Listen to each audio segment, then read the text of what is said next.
What's up guys, Jeff Cavalier, ATHLEAN-X.com. What you're about to watch is the most effective shoulder workout you've ever done. How do I know that? Because we're going to focus on effective reps. If that's not something you've done before, well, it's about time you start. You see, the effective reps are basically those that occur at the end of your set. You know, the ones where you're struggling more to get them. In a normal 4 sets of 10, usually only the last couple reps are challenging for you, with the first 8 or so getting you to those effective reps. Well, what if there were strategies that allowed you to get to the more difficult but more results producing reps at a quicker pace? Well, that's where the 100 shoulder workout steps in, because we're going to get you to those more effective reps a lot faster. And I'm going to make sure that you get this right, because I'm going to take you through this intense but effective workout step by step and rep by rep. And as always, guys, we're going to start with some science, in this case, anatomy. Because we know if you want to build the biggest shoulders possible, you're going to have to make sure you leave no head of the delt untrained. In this case, we're going to make sure that we hit the front delt, that middle delt that creates more width, and of course, that oftentimes overlooked rear delt. Now we're going to do this with different exercises, but more importantly, some new techniques. Because when you're trying to reach those effective reps more quickly, you're going to want to dip into some different strategies that are going to help you to get there faster. And we kick it all off with our first exercise here, which is a dumbbell or a barbell overhead press. And your goal here is to pick a weight that's going to cause you to fail in the 12 rep range.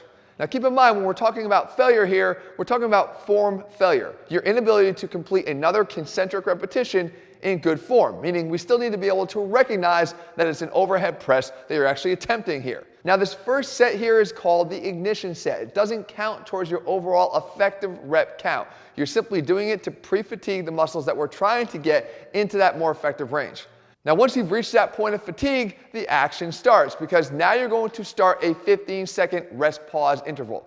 At the end of 15 seconds, you get back into the exercise, this time allowing for a little bit of lower body momentum and performing a push press. Every single repetition that you hit here is going to count towards your 20 total effective reps. Once I reach failure again, I get a chance to rest pause for once again 15 seconds, and I get back in it. Now, it's not uncommon for you to hit about 5 to 6 reps or so on the first round after your ignition set, and then maybe see 5 or 4 or 3 or even down to 2 effective reps after every given rest pause interval. That's okay. Remember, the goal here is to reach those high effort, high intensity repetitions that are capable of delivering more gains. Once you've reached your 20 effective reps, we now shift our focus more directly to that middle delt.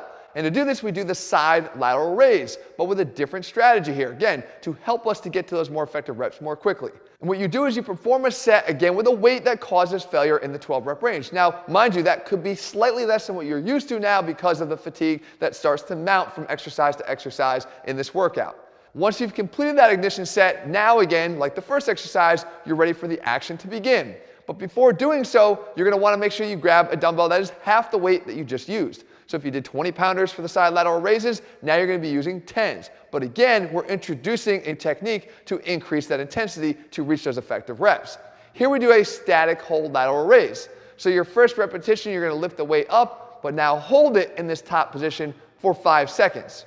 Not only is this increasing the time under tension here, but it's going to make that lighter weight feel a hell of a lot more difficult. So these are going to be pretty hard from the get-go. But more importantly here, you do get to rest pause your way to these 20 total repetitions. The same as we did before, every time you need a break, you get 15 seconds, you get right back into it again, you crank out as many repetitions as you can until you reach that final total of 20 effective reps. We move on now to the third exercise in this 100 shoulder workout, and this is one of my favorites. It's the dumbbell hip hugger.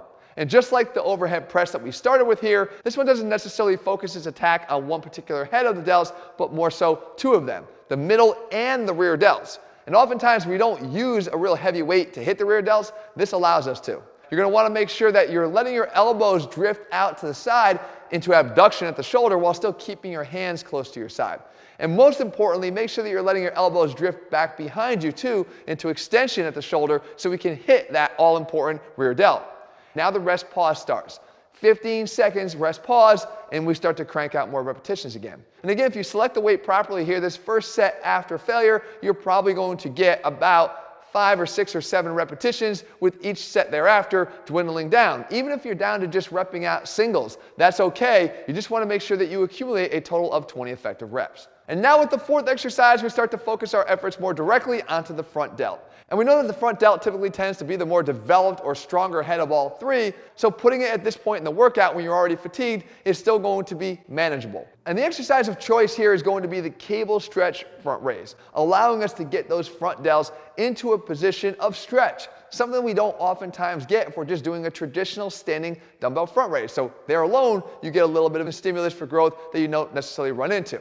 And as has been the case in the rest of this workout, we choose that weight that will cause us to fail in the 12 rep range to initiate that ignition set. And notice when I'm doing this here, I'm still doing what we would call cable stretch front raises. In other words, I'm not just heaving this weight up. But as always, we're going to go right after those effective reps again after just a 15-second rest pause to get me right back into the action. And as has been the case throughout the rest of the exercises here, you're simply going to crank away at the effective reps until you reach a total of 20, and we move on to that last exercise. Now here's an opportunity for me to go after those rear delts one more time with one of my favorite exercises of all time. Who am I kidding? With my favorite exercise of all time. We're talking about the face pull. But there's something we can do here differently that once again allows us to get into those effective reps a little bit faster. So you perform your repetitions here first with the overhead raise. And the overhead raise here is not meant to stress the shoulders in terms of resisted overhead pressing. That's not what's happening here. What's happening is you're actually working the lower traps. But more importantly, you're having to sustain your time under tension in this contracted position of the rear delts for longer in order to complete that overhead press up and then back down. So we start with the exercise weight that would allow us to do 12 repetitions of this and really challenge us and take us towards failure. After our 15-second rest pause, now we're going to try to perform just the traditional face pull without the additional overhead press. And it's challenging. And you can see that even with mounting fatigue, my focus is still on creating not just effective reps in terms of their intensity level, but effective reps in terms of how good the quality is of them. It does you no good when you're seeking hypertrophy in a muscle to just use momentum that shifts the focus away from the muscle you're actually trying to grow. So if you can do this right, you're going to feel the tension directed at exactly where you want it to be, at the same time increasing that intensity level through the roof to a level you may not be accustomed to. That's a good thing. Once again, it's that cumulative 20 effective reps outside of that first ignition set that you're really trying to get to here to bring not only the rep count up to 20 for this exercise, but the effective rep total up to 100 for the entire workout. Now, for those of you who are excited to give this a try, I'm going to do what I always do for you here. I'm going to allow you to take this screenshot of the workout laid out step by step and rep by rep so you can take it to the gym with you and put it into action. Guys, remember, when you're trying to build muscle, in order to get what you want to get, you got to do things you're not willing to do. And in that case here, we got to push ourselves harder, and the effective rep strategy is one of the easiest ways to do that. And in this workout here, we've got many strategies to elicit those harder reps at a faster pace. If you're looking for a complete program where we put the science back in strength in everything we do, you can find them over at ATHLEAN-X.com. If you like this series, tell me what you want to see next. And if you haven't done so, guys, make sure you click subscribe and turn on your notifications so you never miss any of these in this series or beyond when I put one out. All right, guys, good luck. See you soon.